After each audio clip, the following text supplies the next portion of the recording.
What type of security clearance could be impacted by a DWI conviction?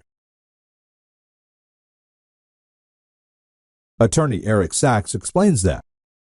One example is TSA. Airline employees have a type of speed pass which will allow the flight attendants and pilots to get through security regularly and relatively easily.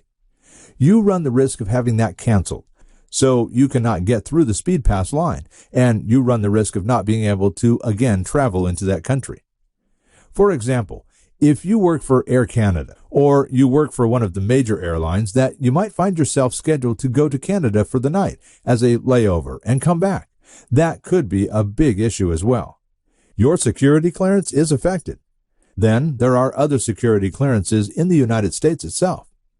The military clearances that are out there and regular security clearances depending on your occupation and depending on the type of clearance you need. This gets reported because anytime you are fingerprinted, it will get reported to the agencies that are monitoring this. Therefore, your boss of bosses will even know about it, even working its way down to people who are licensed real estate brokers, stockbrokers, insurance brokers. Some of them have to go through clearances to get their licenses. They have to go through recurrent clearances every year where these arrests or convictions need to be disclosed. Although New York and most of these licenses are not revoked because of these convictions, you need to know that a lot of employers will have issues with it. Therefore, a human resources issue will come into play, and people can lose their jobs because of this as well.